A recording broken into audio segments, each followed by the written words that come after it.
Guys, paano nga ba i-handle ang taong toxic? Parang nakikipag-usap ka sa isang tao na ayaw mo nang kausap pero wala ka naman choice. Kaya ito gawin mo, okay? Yung mindset mo ito, guys. Ang mga tao sa buhay natin, meron tayong gusto kasama, meron ayaw tayong kasama.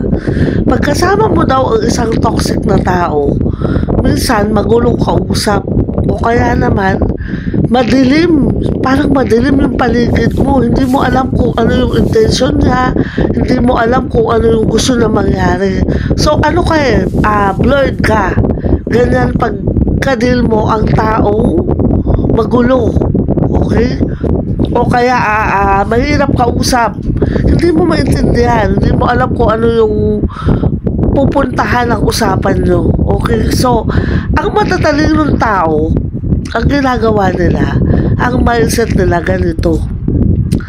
Parang ayaw mo na siyang kasama pero wala kang magawa. Maaaring ito ay katrabaho mo, kasama mo sa bahay, o kaya naman yung araw-araw mong makikita, acquaintance mo. Okay, so wala kang choice. So kailangan daw, o kaya naman kasama mo siya, o kaya kahuntahan mo siya. Merong mga good moments sa bad moments. Ang toxic na tao na kasama mo, mas marami yung bad moments kaysa sa good moments. Doon pa lang malalaman mo na toxic na siya. Hindi ka nagiging productive dahil sa kanya. Okay? So, paano mo itatapon? Think of basahan. Basahan siya na lagi siyang nag-a-absorb ng mga dumi sa bahay mo. Okay, so pag hinawakan mo siya, hinandal mo siya, madudumihan ka rin. Ibig sabihin, maaano ka rin, malalagyan din ng dumi yung kamay mo, okay, mababahuan ka. Parang ayaw mo siyang hawakan, ayaw mo siyang i-handle. Okay, maglagay ka ng plastic sa kamay. Alright, maglagay ka ng plastic sa kamay, saka mo siya ilagay doon, itapon mo. Okay, so ang tao, hindi mo na pwedeng parang basahan na itatapon mo, di ba? So, deal with them na hindi mo siya hinahawakan. Ibig sabihin, hindi ka nakikipag-usap tungkol sa mga personal na bagay. Okay, so professionalism. Kung hindi na talaga pwedeng tanggalin na sa buhay mo, katulad ng katrabaho mo, hindi ka naman boss, hindi mo naman siya pwedeng tanggalin sa kumpanya mo, okay, dahil katrabaho mo siya, hindi naman kumay-ari ng company. So, para kang may hawak na plastic, okay, hawak na plastic, hindi mo siya hahawakan ng diretso. Sabihin, pag meron ka iuutos, ipasabi mo sa iba kung pwede. Okay? So, ibig sabihin, wala kayong direct interaction. O kaya kung may interaction man kayo, very professional. O kaya, yung walang kahalong emosyon. Alright? So, kung madalas kayo mag-aaway, mag-focus ka, wag doon sa emotion, sa pag-uusapan nyo. Okay na, bakit ka galit sa akin? Imbis na sabihin mo na, bakit ka galit sa akin? Bakit ako galit sa'yo? Okay, so emotions yun, guys. Gawin nyo ganito. Okay, para matapos yung trabaho natin, ito ang dapat mangyari. Lagi ka nakatuon doon sa objective. Ano ang dapat mangyari? Okay? So, wag mo siya papansinin kung ano yung personal na buhay niya. Ganun din ikaw. Okay? Wag mo pansinin kung ano yung dapat mong gawin. Continue lang kayo sa task nyo at saka objective mo para matapos ang trabaho. Ganun daw, makipagkapwa-tao ang matatalinong tao sa toxic na tao. Alright, guys? Ngayon, kung ito ay magkukos sa'yo ng malaking damage sa company, sa trabaho mo, sa working environment mo, maapektuhan yung mental health mo o hindi ka makaka-focus, bring in to your supervisor or to your immediate supervisor or sa manager. Talk with them sa admin, okay? Lahat tayo ay pwedeng kasuhan ng administrative case.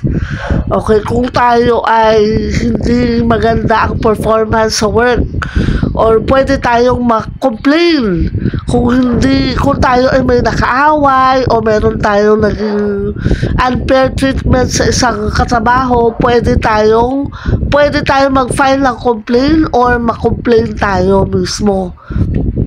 So, ang pinakamagandang gawin, talk to the immediate supervisor, okay, na hindi kasama yung tao na toxic, kasi mag-aaway lang kayo sa harapan niya, okay, bring into discussion, and then possibly, kung possible, yung boss mo ang makikipag-deal sa kanya, hindi ikaw mismo, para maiwasan yung violence o yung crime sa office, sa trabaho, o sa bahay.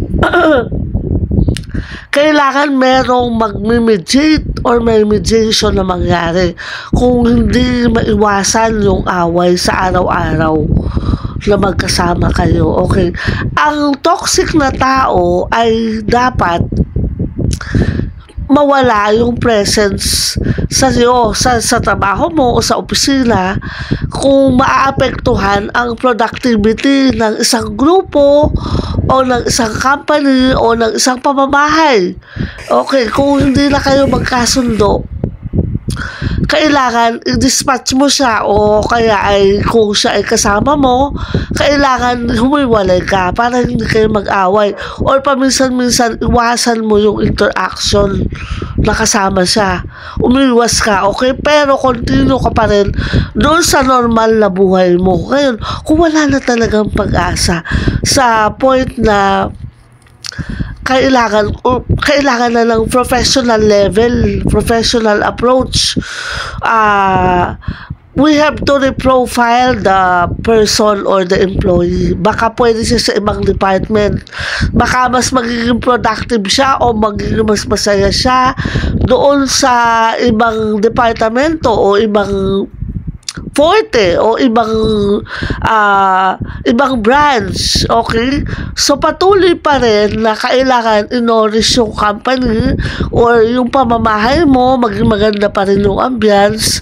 Iwasan na lang na magkasalubong o magkaroon ng hidwaan o violence o minsan krimen, okay? So ang matatalinong tao daw, they deal with the toxic people na nagdadala ng negativity sa bahay mo o sa opisina mo, ay nagdadala rin ng walang patutunguhang usapan, araw-araw na away, at saka yung nade-delay yung trabaho, nade-delay yung project, okay? Nawawala yung project minsan. Yung magandang deal, yung magandang negosyo hindi natutuloy dahil sa toxic na tao. Okay, wala kang natatapos na maayos, wala kang nagagawa, wala kang na-accomplish. So, to deal with them is to dispatch them. Eventually, kung yan ay sa work, kailangan i-terminate kung magiging poison siya doon sa company or malalagay sa alanganin yung management dahil sa kanya. So, professionally, we have to deal with them, okay, by paper, o kaya by triad meeting, o kaya ay by blue ribbon committee, okay, para maayos yung paghihiwalay. Importante na bago mo iwanan o bago ka umalis sa isang company o bago mo i-dispatch or i-terminate or and ang contract ng isang empleyado, kailangan meron kayong magandang kasulutan at pag-uusapan, okay? Or magandang usapan na pwede mo rin siyang hingan ng kanyang feedback sa company mo, bakit hindi siya masaya, para makatulong din na makapag-hire ka ng maayos na empleyado o may improve mo rin yung sistema ng company mo. Alright? So, this is Coach Mary. Maganda na ang tao ay maging isang team player para matuloy ang isang proyekto. Maganda rin na ang isang company ay merong harmony. Kung merong toxic na tao o toxic management, ikaw mismo ang aalis, or kung yun namang tao ang toxic, kailangan siyang alisin. Professionally, we have to deal with them.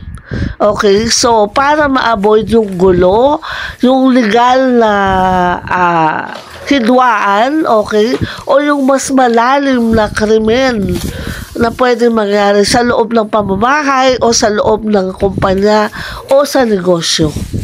Ito po si Coach Mary para sa business development at life coaching. Alright, have a great day. This is Powerful Mentors.